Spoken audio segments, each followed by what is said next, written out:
Welcome back to Rethink Reality with me, your host, Don Allen III. Today, we're going to be sailing across the seas of imagination and technology and culture, bridging the gap between the Caribbean roots and the futuristic skyline of Montreal. Our guest today is a visionary in the realms of mixed realities, haptics, computer vision, and AI. A Caribbean artist based in Montreal, working for Unity Technologies, he literally embodies the fusion of creativity, innovation, and human-centered design. His work is not just about technology. It's also about imagining visions of a better future to inspire innovation. He's a storyteller, an advocate, a teacher, business advisor, a mentor, a speaker, and an ardent supporter of ethics, diversity, and inclusion, and ecology. Sorry, there's so many things. And a name synonymous with tech brands like IBM Canada, Immersion, and Meta. And he's also the first first French Caribbean artist to collaborate with OpenAI.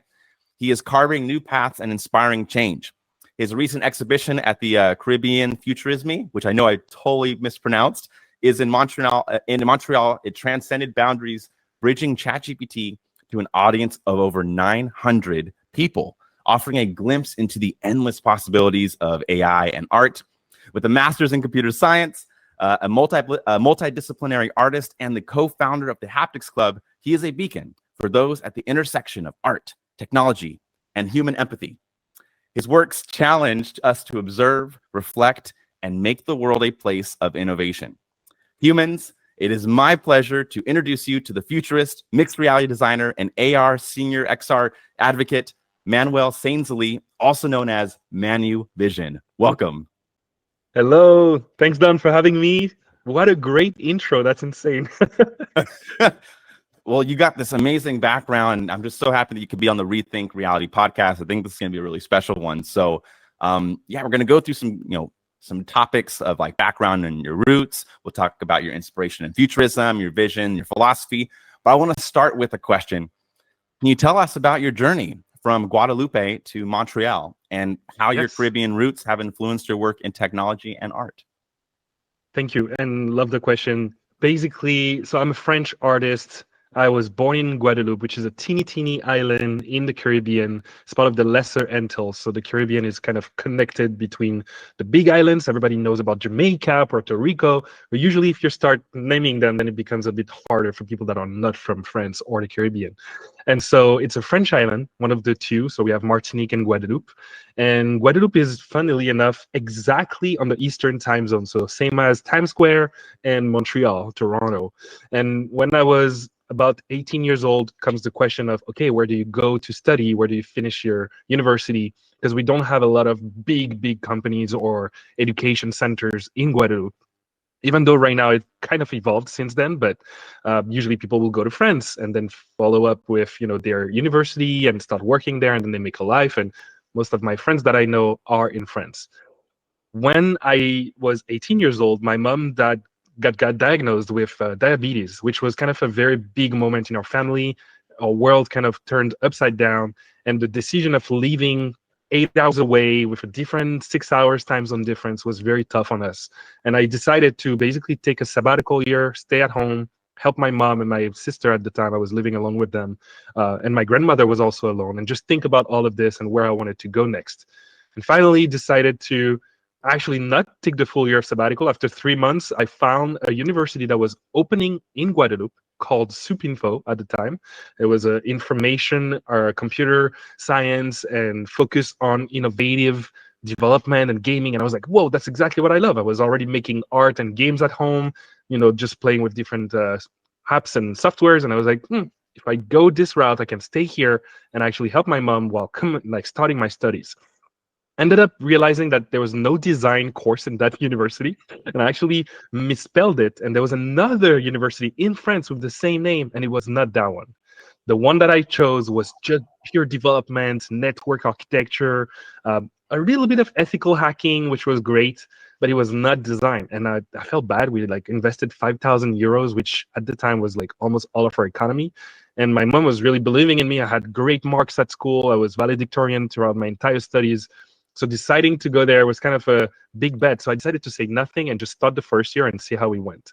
And after enjoying and being really good with the courses, liked my teachers. I liked the students with me. I was like, you know what? I'm just going to continue and see where that leads me. 2 years in, now my mom is, had the habit of living with that new disability, and my grandmother was okay, my sister was okay, and the university offered me to move to another campus around the world. And they had 44 in the world. I could go to France like everybody did, but I decided to stay on the same time zone. And Montreal was French speaking, but still North American culture. And I was like, that's perfect. I can get closer to the tech centers that I know. I can continue to learn English while being, self-taught in what I do. And so I moved to Montreal 2010, and my journey started there.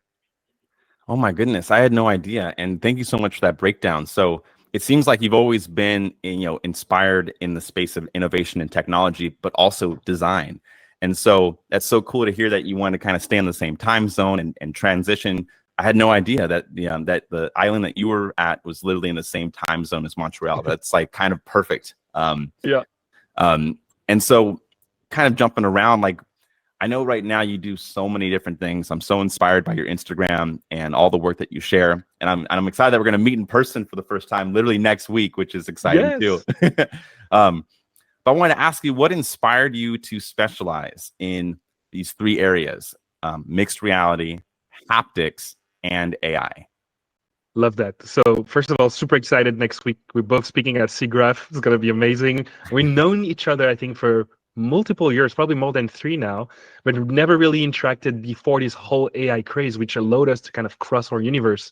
And I used to be following your content when I was trying to become more proficient at public speaking, XR, and education outside of what I do corporate-wise.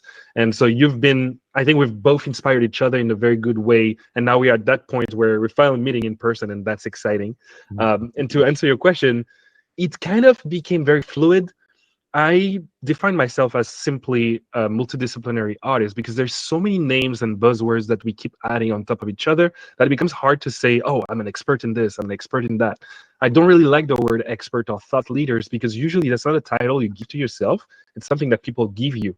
And I find that influencers is a little bit of the same thing. It's like, I'm an influencer. No, you probably do something that inspire others and they might be influenced by you. That's a title you acquired, not that you give to yourself. So initially I was just really inspired by my parents that were both artists. They did the School of Art of Fine Arts in Paris. They met actually in Guadeloupe, moved to France to do their studies, and then gave birth to me in Guadeloupe. And so since a kid, I've been very inspired just by my family. My grandmother, fun fact, was the first teacher to actually fight for the rights of having a class of art in high school in France. It didn't exist before in Guadeloupe. You couldn't even learn art in class. And she's the person that has been a pillar to make that a thing. And following on her tracks, my mom continued and is now an art teacher in high school, retired almost. And my dad became a literally Caribbean artist, the first to implement CGI in traditional art in the 90s. So I have this kind of like very pressured-based background in my family that was like, don't do art. It doesn't pay. And I was like, well, I'm inspired by all of you. I want to do art. I do art just for fun. It's a hobby. How can I make money with that? And initially, I was really drawn into that kind of debate between I want to do science, I want to do learn about human psychology, maybe start a study in medicine. Actually, fun fact, before I signed up for that Supinfo school, signed up for medicine school, ended up not doing it. And I think it would have been still a great path, but find that computer science allowed me to explore the more creative side of me, because even people that say, oh, I'm just a coder, I'm not creative, I dare to disagree. I think creativity is not necessarily related to art or visual. It can be anything. And so computer science allowed for that. It was at a time where YouTube was not yet a thing, but you can still learn by following people or forums and a lot of different apps to try. And I was always just playing with my thing. It's like a garage with a mad scientist. You have so much things laying around. And if you're watching this on YouTube, you can see there's a lot of things behind me. And those are all the things I gather. So initially, I started with this computer science degree. And then I taught myself UI and UX web design on my own. UX was not even a word on an actual job title at the time. You're a webmaster or a web designer, a web developer. It was very categorized.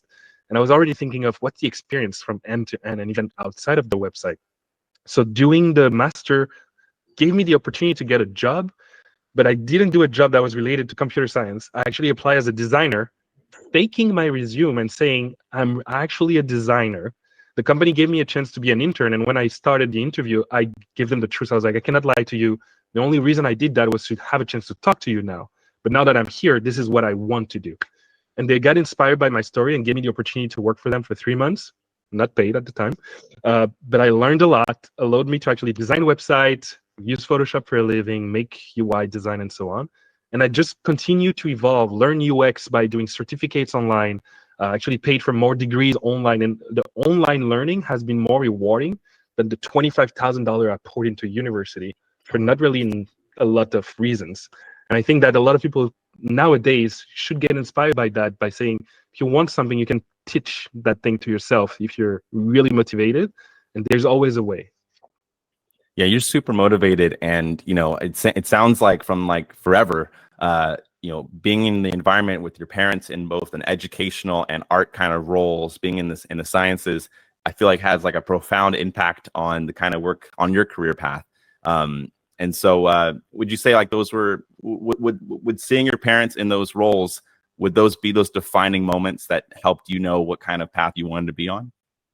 Well said. I think definitely it is. And, to connect it to haptics and XR, my father put literally a Mega Genesis into my hands at 3 years old.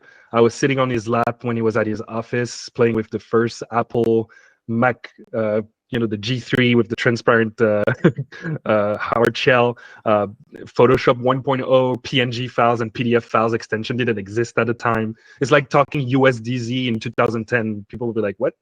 And so I feel like this multidisciplinary came from my parents that were not shy from learning outside of their comfortable zone. Mm-hmm. And for me, the practice of design, it starts with the human being and understanding people. So when I moved to UI UX design, being restricted to making just mobile app or desktop app was a little bit too restrictive. I wanted to expand on many mediums, and that's where XR became a thing. I actually did my first augmented reality app in 2010.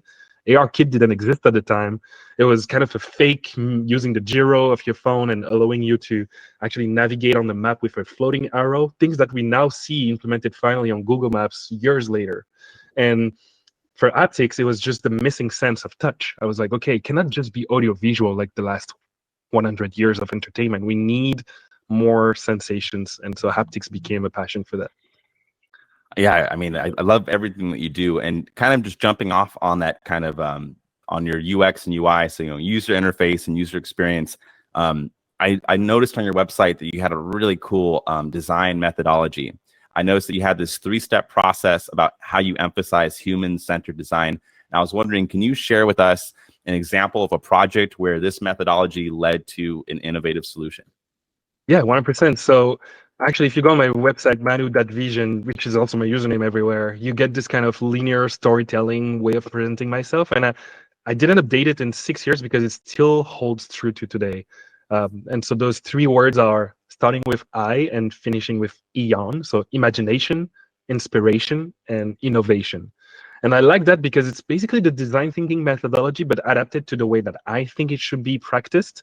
You always start an idea or a project with some research or empathy. You start to understand the user journey. You may be framing your design, asking the why. Always start with the why, Simon Sinek, great book. And then you think about validating your assumptions. Once you have that, now you can get inspired. You never start from you with inspiration, but with imagination. Then once you have the imagination and the problem is framed, you get inspired. You diverge, you converge, the pyramid shape for people that know the design practice. And it's about aligning on intent, sharing inspiring stories, brainstorming wild ideas, and co-create insights. And finally, that's where the innovation stuff starts to appear. That's when you start planning, prototyping, defining your roadmap, building partnerships, implementing the feedback from testing with users, and measuring your success. So I've worked with that practice for literally the past decade, almost 12 to 13 years now. And 2 of the best projects that I can cite is the one from IBM, digital twin, digital thinking. I was in an interactive studio with IBM where I was leading a team of 10. And the idea was, we got a client, they have an idea of transforming their business to, let's say, move to mobile, if it's like an old government-based scenario. And initially they were like, well, go there and sell them AR. And I was like, I want to understand what's the problem first, because yes, we could try to make a business out of selling XR, but if there is no problem to solve, people are not going to just buy new hardware or software. And so we just went on site, spent weeks, actually years at the end of the day with the client. And after a huge part of research, which took almost a year and a half, we framed the problem and we realized that they didn't need AR. Their website were still desktop and people were lining up, 8 hours away from their hometown, like far in the north in Quebec, just to renew their license, because it was the instance that actually allowed people to get the permit and like connect it to the police for like tickets and stuff. And people used to go on the website that was really old school, like Web 1.0. It was just a terrible experience. And we realized that internally, the different coworkers, they just wanted to have a better experience for the users. And that started with just making a simple mobile flow. So we started with the idea of selling AR, went on site, realized that the problem framing was wrong, and that it was more about transforming the entire business to be more agile and teaching them agility, teaching them how to actually make transition from desktop to mobile processes. And finally, after 2 years of project, releasing a mobile experience that now people can use to renew their permit license from home without moving. And that saved, I think, 60 million people hours of their life, probably saving some from money spending, especially people with disability and so on. And that was the most impactful project for me, because if I didn't fight for that, first milestone of imagination and framing, we were literally doing just the sales manager work of going there, selling AR, making millions, and then living. But you don't know the impact you have on people. You don't know if you solve the issue. That's actually a really fascinating use case. I'm just going to ask, like, how did you know that there was a problem with their permit process? Like, what signals did you see? Putting on your experience hat, that you're like, okay, we need to focus on this area. How did you know? Very quickly, and fun fact, I'm a citizen of Quebec, so I need to renew my license too. Oh, And I was already like hitting that pain point. I was like, oh my God, I wish that system was better. So when we got the project, I was like, oh, I guess because I'm passionate about XR, it would be nice to renew my permit in AR. I never thought about just like, oh, it would be nice to have an app to do it. But when we went on site and I spent some time with the users, not only the users, like the company making the website, but also their users and users, I just literally went to the job for the first day. So I moved to Quebec, which is very far from Montreal, not a lot of activities for young students and people that are yuppies. And so I felt like, oh my God, this is not going to be a fun project. And I ended up having the best time, because first day at the job, there's a huge lineup of people outside. And I'm asking people, what are you lining up for? They're like, oh, it's the day of, renewing our permits. And I'm like, why are you outside? Like, you can just do it online. And like, oh, we got the ticket, we need to wait in line. And I'm like, there must be another way. So I started interviewing people, and the actual employees are like, oh, that's how it is. And everybody just said that's how it is. Why? Because they work there from 20 years old to 35, and then they retire. It's always a remixing of people, and they never challenge the status quo. They work in cubicles. It's not open area. You don't see your colleagues. I arrived first day and I broke a wall. I was like, this is for the next start of the project. You don't have a wall anymore. And so we have to sit down, see your colleagues, understand the pain point, talk to each other. And then we realized that to solve the problem of our users, we need to start listening first. See, that I love that approach, because like I really feel like I get to see your design methodology. So you start off with like a personal observation on like what your experience was like. Then you went and looked around at your neighbors, your colleagues. You saw that there was actual physical walls separating them in cubicles. And you're like, oh my God, there's actually physical barriers to this experience of how we connect. You break down the walls, allowing you to break down the construct of, what the conventions that they all thought were just normal. And then you could go and use that design methodology to solve a real human problem. Exactly. And obviously I'm saying I, but it was a team effort, right? I was working with a great UX mentor at the time, Benoit Meunier, if you're listening, I hope that you're listening. Great teaching experience for me as well, because it moved me from being just focusing so much on the UI and the pixel perfection. I love design, so I love things to look nice, Apple, etc. But then you're like, it's really the UX, always the UX. The design is very important. It's part of the UX, but it's more the UX than the UI. I love that. So if you had just for a visual for folks, if you had to put on a scale where on this right side of the scale, if it's leaning there, it's heavier on the UX, and at the other side, it's heavier on the design, the visual design. What percentages would you say those are? To me, it's a bit of both, to be honest, because if I was not interested into visual art, I would not be a great UI designer. If I was not a great UI designer, I would not be caring so much about the experience that people have once they are on the interface. And to understand that better, you need to go back to UX, which is not just design, but also human psychology, neuroscience, and many, many laws of even just physics sometimes, understanding how brain work. And that connects well to the next phase of my career now in XR. You have to think about the future, which is brain-computer interface and so on. So I feel like in the next years also, we'll see people transitioning from crypto expert to metaverse expert to AI expert, and then finally science expert. Some like a telepathy expert with the new implants and stuff. Exactly. Okay, that's awesome. I was just curious on kind of like your philosophy, and I noticed also on your website you have this awesome quote way at the top at the start. It says, "Imagining visions of a better future to inspire innovation." And I was reading that quote. I'm like, that's quite powerful. And I was wondering if you can elaborate on what this means to you and how this principle guides your own work. Yeah. So again, while I was working at IBM, I had a big moment of introspection where I was deciding what's the next phase of my career. I wanted to reinvent myself. I wanted to focus on what I'm passionate about. That's the year where I actually started learning and teaching myself Blender from scratch to become a 3D artist. I was not doing 3D art before that, or I was just trying to. What year was that? Sorry, what year was that? 2018, 2017 to Wow. 2018. And fun fact, IBM has a program internally called I forgot the name now. I think it's Think or Teach. But basically, they give you some hours during the year that is on your personal time to find, but to invest in yourself. So they want to encourage you to learn and to continue to grow. But no one was really doing it. Like most of my colleagues had 4 hours, 40 hours there, 2 hours, 20 hours, nothing consequent. I ended up doing 400 hours of personal learning in 2018 outside of my main 40 hours of work. That is the equivalent of almost 3 months of work on top of the normal 12 months. And those 400 hours went all in Blender. It was like, I want by the end of the year to know Blender. And for those who follow you, I think you had a very similar discussion on a very interesting podcast lately, where you said that your goal was to become as good as Beeple. And by the time you can say that work looks like Beeple's work, then you made it. I had a similar mindset at the time where it was like, if I can make a world that looks like the Caribbean game that I would like to play, and it works, then that's what I want to keep. And that means I'm good in 3D art. So I gave myself the year to do that. And I actually surpassed my goal. Like halfway, I was already there, but I wanted to continue to learn.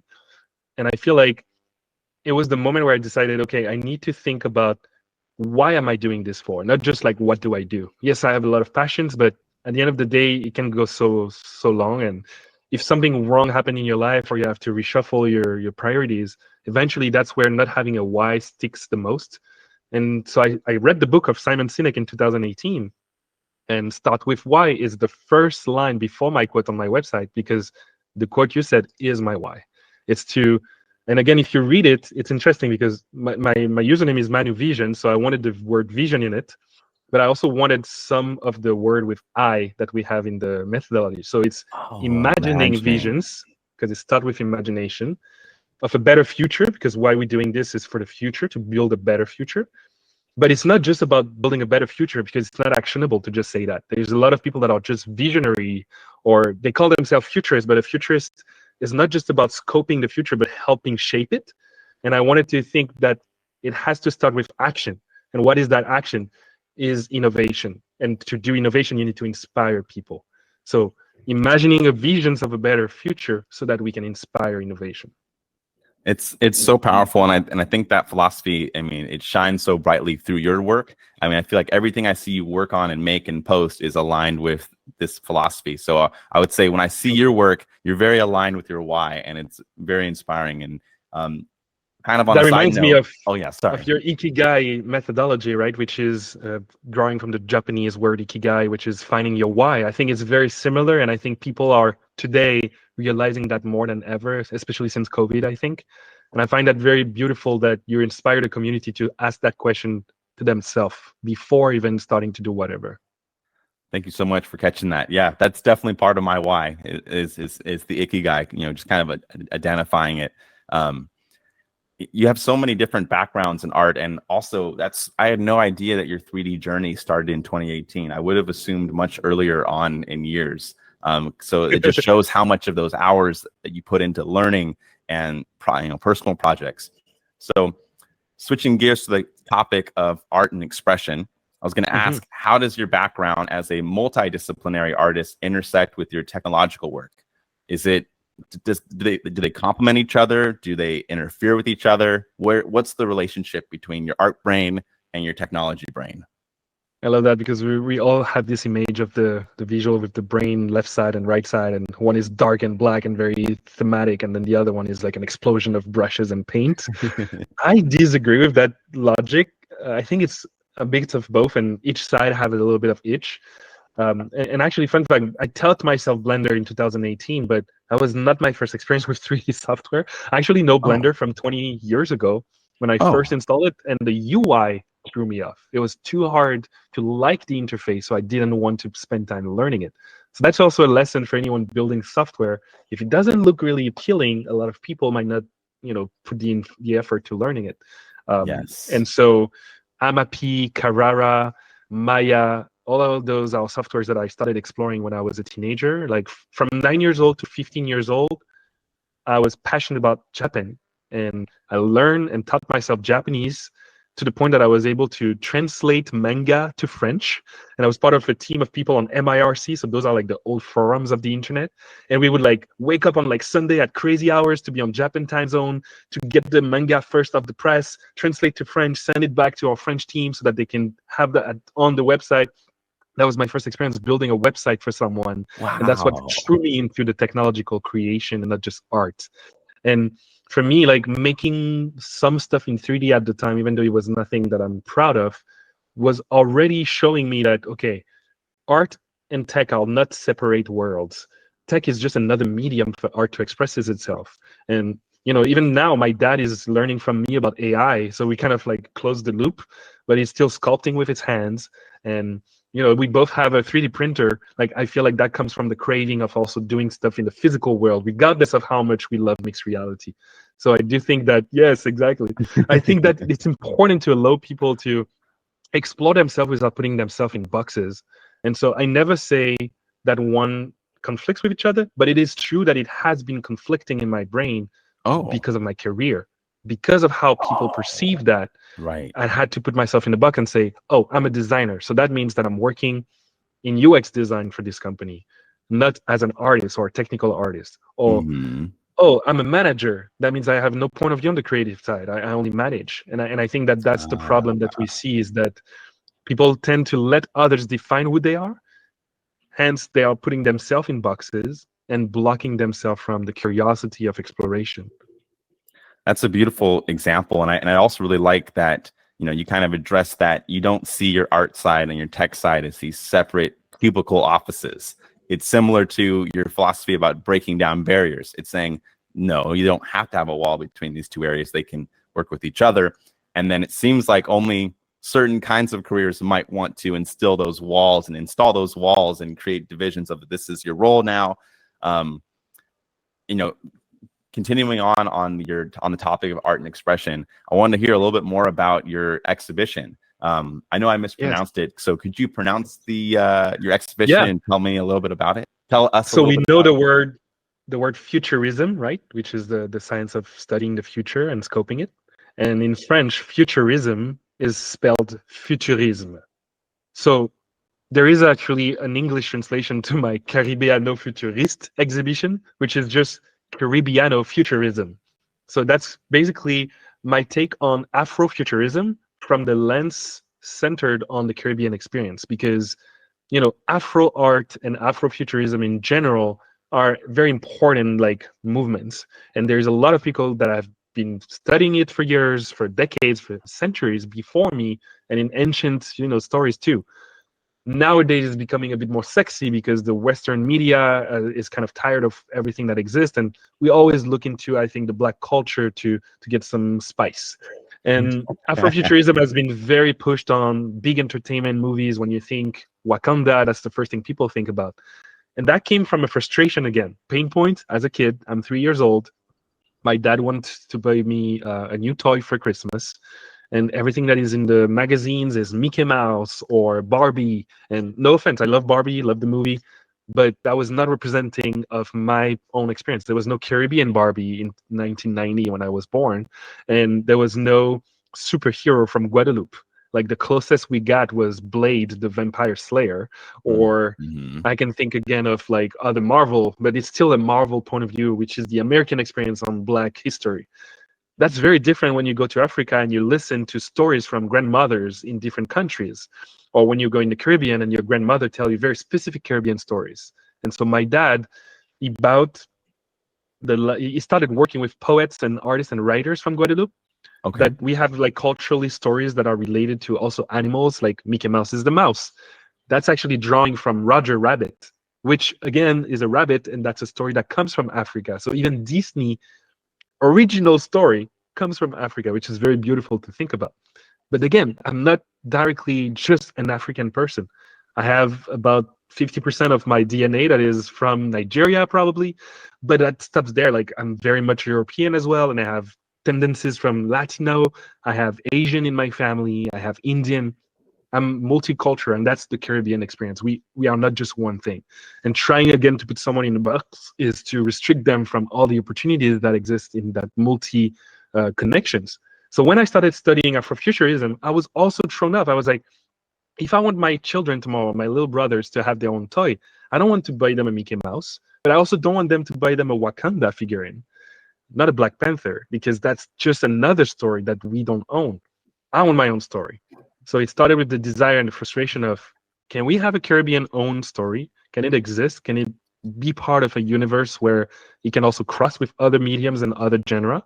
And if we have that, a bit like Stanley with the Marvel Cinematic Universe, then that means that kids tomorrow can relate to their own stories. They can tell their grandmother's stories, and they can have that in parallel to all the other stories that, if they want to explore, also exist.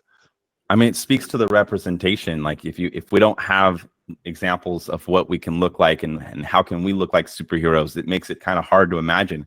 I mean, I 3D printed this and then decided to paint them brown skin. I love it. Because there's no brown people in the new Mario movie. And I was just like, I wish there was like a brown mushroom warrior or something. And so, we can, design this in 3D software and then 3D printed it. So we have tools and technologies today that can allow us to make the things that we don't see. And so Yes. Just kind of want to go a little technical here for a moment and just kind of share, if you feel comfortable, some of the tools, some of the names of the tools that you use to create things to show Afrofuturism, Caribbean Afrofuturism. Yes. So definitely, I mean, the conversation right now is very focused on AI because it's very relevant to like the now. And so I can go and list some of those AI tools, but before I go into that space, I would start listing whatever else I'm using. And that starts with books and stories. I have actual stories and written stories and poems from artists from where I'm from that I keep around. I have masks, I have sculptures, some objects also that don't have stories. So the first tool for me is the pen and the paper. It's either drawing an idea. When I think of something, I always have like that block note on my desk, and I can just write down. Having your phone is one of the best tools ever of the generation. I didn't have that before. If I wanted something, I needed to buy the encyclopedia or go to a library and then study. So having access to anything right now and dive into the work of other people that did the work of research before you accelerate that first step of my methodology so much. Now, AI, what's interesting is that we were expecting AI to tap into productivity things and helping us even to accelerate again that first research phase bigger, and it definitely does. But we didn't expect it to dive into the second part, which is inspiration. Yes, we can imagine, we can product, but can we inspire? And the fact that now we have creativity tool that can go beyond our own bias and circles of ideas is amazing. It's like having a muse with you that you can bounce back ideas with, a co-creator. We moved from art assistant to actually equal being that can, and I say equal being because that's a very future forward discussion about AI exists in its own stance outside of the human experience, even though it's inspired by us. And so in those tools, for me, when it comes to 3D, I love Blender. Real-time 3D, I use Unity, and I also use Unreal Engine, even though I work with Unity. Those are amazing for real-time 3D, for prototyping in 3D, and so on. I know you use Cinema 4D, so that's my Blender. When it comes to creating actual stuff, highly recommend Anchor Make for 3D printing. I love their tool. Touch Designer for mixing senses, because I'm also a musician a bit like you, but I'm just not out there and don't release music. But I'm a synesthete, so when I hear noise and sounds, I see colors. So that's why I have a bass behind me. I always play whenever I'm idle between meetings. And Touch Designer is a tool that I've always put on the side for so long, and that right now I'm rediscovering, that allow me to connect so many different inputs and create outputs that are audio reactive, and having fun with that, and even mixing it with AI nowadays. Audacity, amazing tools to just cut audio. And then now if we dive into AI, so many tools, but obviously the plethora of DALL-E from OpenAI, which I love, Whisper for voice recognition, ChatGPT, which is now the obvious Google search replacement almost. When it comes to AI art generation, Midjourney, I have a local install of Stable Diffusion XL right now, which is amazing. It's almost competing with Midjourney at this stage. Wow. I bought 2 Topaz Labs tools last year, so video and image, because the upscaling is just so smooth. DaVinci Resolve, because I also love open source. That's why I love Blender so much. So being able to have tools that are not necessarily on the paid price, have a bit less features, but promote open source is important. So I have some stuff like, I still use GIMP, even though I have Photoshop. I love DaVinci Resolve more than Premiere and everything else. But at the end of the day, I use CapCut. And CapCut has been revolutioning the mobile creation. I've been very mobile last year, and being able to create on the go, super important. And I'll finish off with what else? Well, MetaSpark, because I'm also loving my Meta community, and being able to create AR experiences that everybody on their Instagram or phone can play with is super cool for prototyping. Thank you so much for the breakdown on tools. I mean, so many, we share so many, tool sets in our repertoire. And I was actually going to ask about your installation of Stable Diffusion XL. You have an image, you have a text to image AI generator, and it can run, I'm guessing, without internet. Is that correct?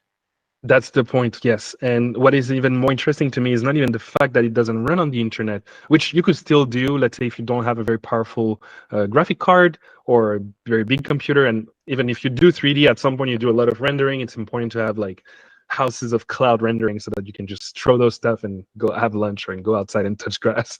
But Stable Diffusion XL, the value for me is, first of all, always competing with paid product and open source product to see how that field evolves, because usually you get innovation from the free that gets implemented in the paid. That's why I love Photoshop generative fill. They waited their time, their sweet time, but when they arrived, it was no brainer, right? And almost invisible. Some people don't even know they're using AI and they have it. Right. But Stable Diffusion also allowed me to use LoRa's and trained models. So last year when I did my exhibition, I generated almost close to 25,000 things that I wanted to combine with traditional art from artists that I know that gave me their own art to train on. So I created some models. I have about 32 right now, which allow me to create all the art you see on my social media. Usually people think they come from Midjourney, and I also use Midjourney sometimes as an image initiative, but it's always going through Stable Diffusion, always editing, always photoshopping, sometimes using on my iPad and adding stuff on Procreate that I forgot to mention, which is probably my favorite tool ever. Amazing. Yeah, thank you for sharing those tools. And I think for folks that are listening, I'm going to include show notes as much as I possibly can. We have an AI note taker in this podcast right now, so hopefully they will write this all down, and this will be in the show notes wherever you're listening to this. Well, fascinating. I wanted to kind of jump around again to your career and growth. And so I have this little question I wanted to ask you, which was, if you look back at your career from founding this mixed reality design department at IBM Canada to your current role at Unity Montreal, what have been some of your most significant growth moments or achievements? Well, so those are big ones, because usually people will go and talk about the successes that are very big and that people can relate to. I usually go with failures, because those are the moment where I learn the most, and moment where I'm the most vulnerable and honest and true to myself, I would say. And so, yes, for example, I worked at IBM and built this amazing department, and now I can claim that I've built the XR department at IBM during my time. Why did that happen? It's because I was failing to actually be inspired in my daily work as just a regular UI designer.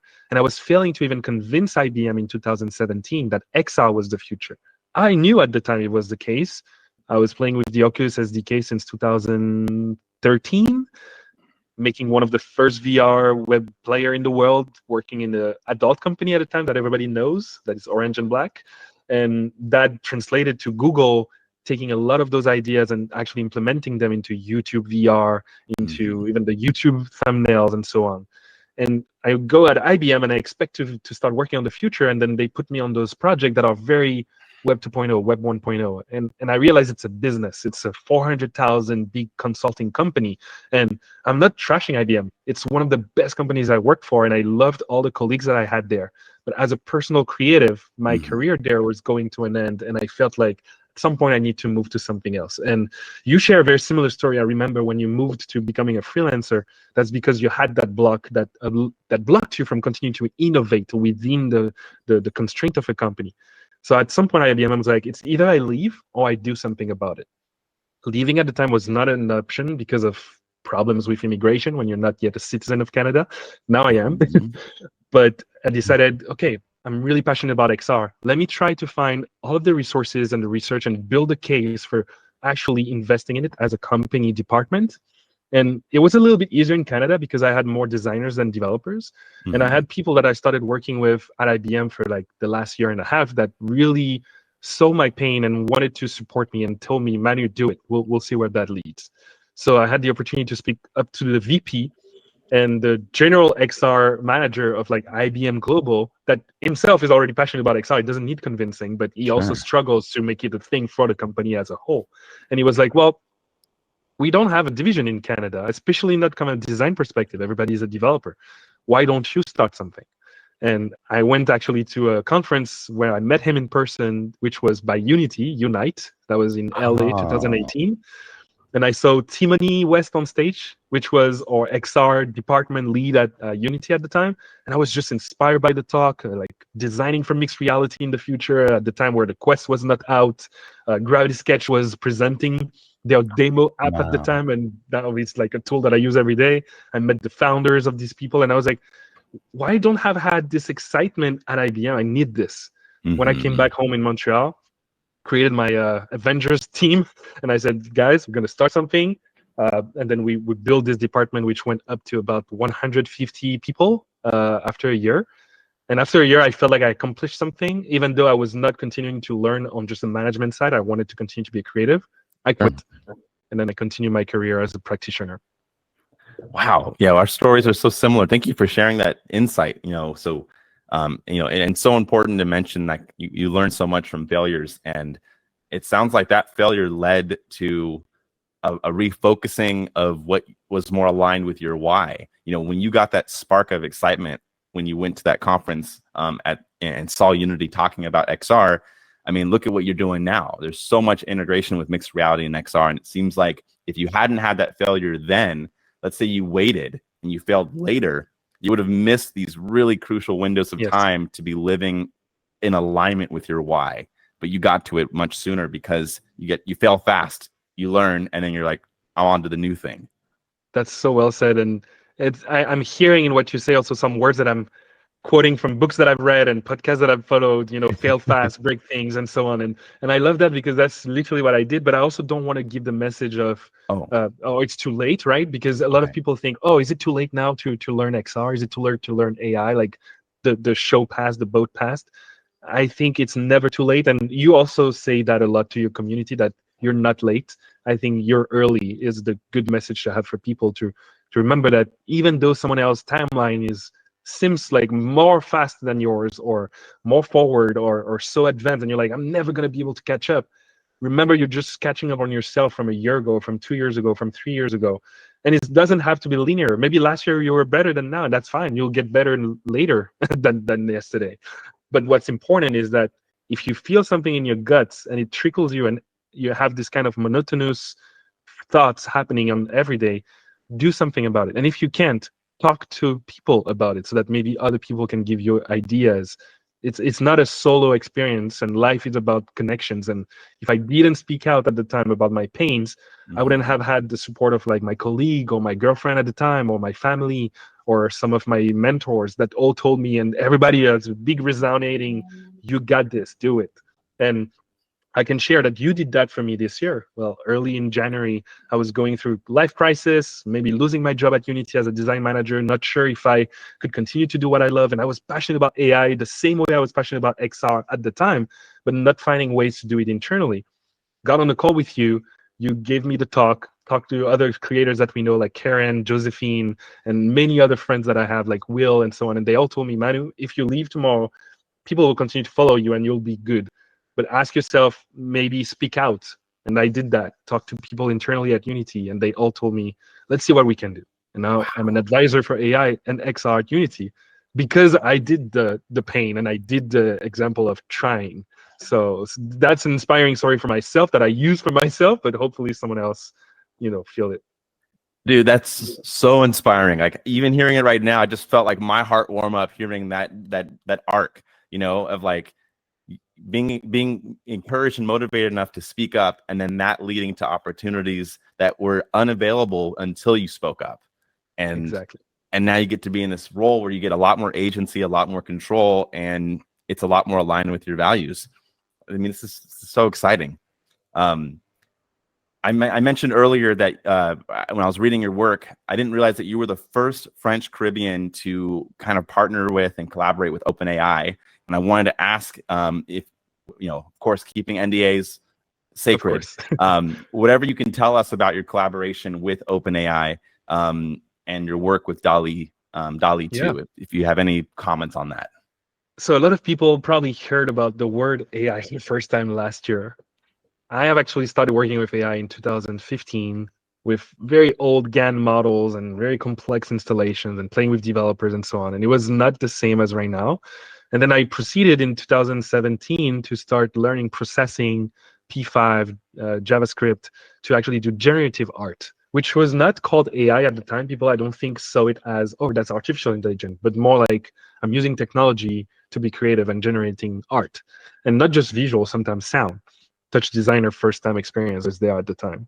And generative art for me is still a separate branch from generative AI, the nowadays LLMs and image creation and video creation, because if you talk to people that are artists and that are still calling themselves generative artists, those are people that are now exposing in museums at Christie's or at Louvre because they've been recognized as art. In the same way that we have Beethoven for music, the same way we have, Da Vinci and so on. Somehow AI is still on the path to go there, like with the nowadays creation. We don't have as much recognition because it's not yet segmented and like cemented, inside the suite of tools and so on. So at the time I was like, how can I reconcile generative art with XR? And that's my love for, again, Caribbean nature, which is very much abuse that proceduralism is in nature. I see corals formation. That's why my entire world is around corals, because corals is a bit like the L shape. It's like it's something that evolves procedurally, that is biomimicry, it's organic. And you see it in plants, you see it in the sky, you see it in the wind, the water. And for me, it was like, how can I do something that is 3D based, but generative and not just 2D generation? So hooking a Blender with Python and processing was a way for me to start exploring like flocks of birds and swarms of bees, and like exploring the nature's complexity coming out of very simple mathematical expressions. And seeing that and being able to do it in 3D told me, oh, okay, now I want to explore those worlds in VR. I want to do XR generative. So when AI came out, I mean, the 2022 AI, for me, it was just a no-brainer that, okay, but generating images that fast without the complexity of 6 years ago is definitely going to accelerate that path for me. So I said, let's jump on the bus. And DALL-E 1 was already something I was playing with and I was having fun with. And I knew OpenAI before their Elon Musk leaving and the entire hype. And then early 2022, got the chance to access their alpha for DALL-E 2. And then I joined their, private group of people that I actually have a chance to work with it. And then I realized I'm the second only Black person in the room. You were there, and everybody else looked like very different. And I was like, wow, what a cool company that is like putting diversity at the forefront. And I realized I'm the second person that speaks French, but the only Caribbean. And I always have diversity in my head, not to be like, hey, I'm the first French. Oh, hey, I'm the first Caribbean, but more about if I'm the only person of representing that segmentation, whether it's his gender, race, colors, philosophy, I have a responsibility now to represent all of the people that don't have access and to make sure I can represent their interest in that room. That's where the ethical side of things became important for me at Unity, to speak on AI, not just from a perspective of let's make more money, but let's make sure we do it the right way. And so at OpenAI, that relationship started with, I want to give you honest feedback, sometimes harsh, sometimes people won't like what I say. I want to be a noise in the room so that you do the right thing. And they actually really well responded to that. I think you can speak on the fact that we've always had like very honest conversation with them, and that relationship allowed us to continue to work with them and give them advice on other of those tools, and not just DALL-E 2, but also ChatGPT and so on. So leading up to December last year, where I started my Caribbeano Futurist exhibition in Montreal, first exhibition of my life, not done in the Caribbean, but about the Caribbean, in the Afro Museum, which is the biggest African museum of Canada, representing African arts and Afro-descendant art. And I didn't have money to actually pay for the bill for hosting the event, because I didn't want just a one-day thing. I wanted it to last long. And I had the opportunity to speak to OpenAI, show them the power of what we could do there. And they said, well, we're open to maybe sponsor you, depending how much money you need. And for me, there was a lot. For them, it was not so much. And they said, well, let's do it. And if it works well, maybe you can continue to work together. So I have to shout out Natalie for that, because without her help, I wouldn't have had the chance to do my first exhibition and impact 900 people. Literally, we had filled the entire museum on stage. We had 183 people out of 183 seats. And the 700 more people were online live on Twitch. We had people from like Asia, Antarctica, Africa, Europe, and South America at the same time. So 7 continents connected to just hear about ChatGPT and AI art in the Caribbean. My heart was just big like this. And I hate being on the spotlight. That's why I don't do that much stuff about public speaking aside from now. It's very new to me to speak about myself. And thank you for opening, the room for this. Please. But when I did the exhibition, my goal was, I want to showcase the thing that inspired me. So I talked to all my friends that were in Montreal from Caribbean descent, and I told them, I'm talking about futurism, but you're all futurists in your own way. And that's where I started the brand with the cap, Futurist, because the goal was that anyone wearing this is a futurist, a bit like the future-proof concept that you have. And I was like, let's think outside of visual art. I know people that make food in novel ways, using vegan food and introducing people to veganism and to sustainable food, and not buying something just because it's available right now, and thinking about the seasons and so on. So I invited a chef, and I was like, you're going to cook for all the people coming in. Everybody is going to have some of your food. Wow. I'm paying for all of it. I just want you to sell and represent the future of food. Then I had dancers that came on stage and actually represented traditional dance from the Caribbean. I had a friend that created a carnival group in Montreal representing the same drums and instruments from Carnival in Guadalupe. He brought the entire team, and they did a prestation for people on stage. I had a writer of Afrofuturism from Martinique, so another Caribbean French island, collaborated with me and told a story visually that we landed on stage. And all of that was not about me, but about the culture of the Caribbean. And I felt super proud at the end. Oh my goodness, that's so moving. I had no idea how vast the project was, and just how much support and how much reach it had. I mean, I love what you mentioned earlier, just about when you are an early representative of a new technology for a group of people that are often not represented in technology spaces, you do become that ambassador.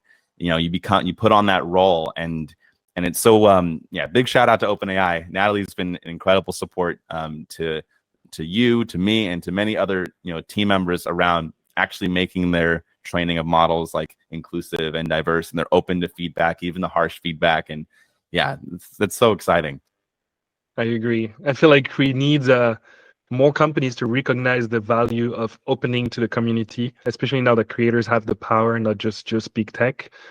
Unity is doing the right thing right now by putting me in that position where I can create communities online and talk about it openly without feeling like I need to sign an NDA for every sentence that I say. Right. I'm still being careful about what I share, of course, but that's very different from what I've used to work with in the past, where everything was so secretive. And I think AI is forcing humanity to become more open source, to Yeah. realize, hey, we cannot hide anymore in our cave and come Yeah. out later with solutions. We need to include people in. This is so exciting, and gosh, yeah, I couldn't be happier just having this conversation with you. I want to talk about your future plans, kind of end on the future plan note. Futurist, futurism. What's next for you? Like, are there any upcoming projects, collaborations, or goals that you're particularly excited about? And if you could give any, let's start off with that, and then I have one other question. So yeah, what's next for you? I feel like I'm on Hot Ones with Sean Evans, like this camera. Tell me what's going on in your life. So for me, like very short term, next week, SIGGRAPH having a talk about the future of AI and real-time 3D. Super excited about that. Then I'm going to proceed to travel a lot, because the world of advocacy at Unity means that we have so many people around the world, like more than 1 billion users everywhere. That means many cities that don't have the chance to talk with people physically and ask questions. So I'm going on almost like a world tour, I feel, where I'm going to Copenhagen after SIGGRAPH, and then Brighton in the UK. I had an opportunity to go to South Korea that didn't work because my sister is pregnant and giving birth, so I need to go back to Guadalupe. But hopefully next year I can continue to travel. So I'm going to do more travels, more talks, trying to really focus on ethical AI and diversity every time that I do that. And then on a personal side, I just want to double down on being creative and empowering others to become that through education. So finally got access to the subscription model on Instagram. So now I'm able to like create more content without feeling like I'm losing money. And on the second side, I started creating my studio and having the tools that I wanted. My goal is to connect them together, not just have different hobbies and feeling like I have to fight between them, but more finding ways to connect one to another. So if I feel like being on the couch today and working from home and I don't go to the office, can use Procreate to take notes or draw ideas. Maybe that drawing can become a 2D design on Figma or Photoshop later. And then maybe I can bring it to Gravity Sketch or to Blender to turn it into 3D and VR. And then maybe I can print it on the Encamic. And so I started doing these things for, I would say, the past 4 years because of the pandemic and being at home. And I actually wrote a lot of stories, a lot of projects too. So I have 4 things that are very important to me right now that I'm focusing on, kind of dividing my time up. 1, continuing to do what I did at IBM with the 400 hours. That's a challenge that I continue to do every year since, but more personally. This year, I'm already at 350. So I want to continue on that and try to beat the 400 mark. Second is potentially do a Caribbeano Futurist exhibition number 2. I did have a chance to exhibit many times after last year in different instances, but I want to do something different and allow people that are not from Montreal to experience it. So more on that soon. Third, I want to continue to collaborate with companies as an advocate outside of Unity on anything related to AI ethics and XR. So that's why I'm starting to do more partnerships that are more corporate and that no one hears about on the internet. And the last one, which is the biggest thing for me, is I'm finally going to teach in a university, an actual huge university in Canada called McGill, number 32, I think, top in the world. So it's like Harvard, MIT level in Canada. And I'm going to have my own class with Circuit Stream, and I'm going to be teaching XR design to people. So it's a 10 weeks course. It's starting, I think, in October. And I'm going to have people that I can teach XR to. And that's crazy because I actually went through the Circuit Stream training and I taught myself XR design through their curriculum. So now coming back as a alumni and teaching people in real time, I'm like, wow, education, you just crossed all the values that I had in my book. So I'm going to try to do all of that this year without exploding. And if not, 2024. Wow. Well, these are very exciting, and congratulations on all of these new endeavors and opportunities and visions that you have planned for your future. I know that you have your Instagram. Is that kind of the best spot for people to follow you? And if so, can you spell it out letter by letter so that people can hear it if they're listening to audio only? Yes. So Manu.Vision. So Manu is MANU, like in Manuel, .vision, like the visionary. So VISION. Manu.Vision, and that's also my website. So if you want to follow me on other platforms, Threads, Twitter, and LinkedIn, and TikTok, and Snapchat, and YouTube, it's all my website. It's in the link in the bio in Instagram as well. And before we wrap, I always just want to end with, could you provide any advice for an aspiring artist, a technologist who wishes to follow a path similar to you? Any advice for them? Yeah, I would say, one, don't necessarily believe what you see online and think that you need to follow someone else's path.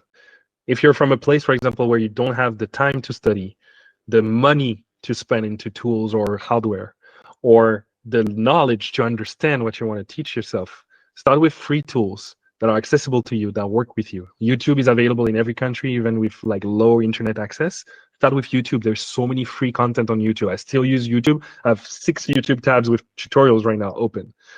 That is where everything comes from. And I think this is the biggest classroom in the world. It's YouTube. And until someone else defy that and change the path, Google is continuing to allow people to publish on YouTube. It's always where content creator makes more money as well. So you're going to get better and quality content there, usually in long format. So aside from the shorts, the reels, and the TikToks, which are also a great way to get inspired or get quick nuggets of info, long form YouTube tutorials is still a great place to teach yourself. And hopefully then that leads to more knowledge and opportunities so that you can then spend when you think matters. Oh my goodness. Gosh, thank you so much for being on the Rethink Reality podcast. That's a wrap. So I'll end the episode here. And yeah, thank you so much for your time. Thanks for listening, and thank you, Don, for having me. It was really a pleasure. Likewise. Have a wonderful day, wonderful evening, and I'll see you next week at SIGGRAPH. Yeah. Amazing. All right. Have a good one. Have a good one. All right. Bye-bye.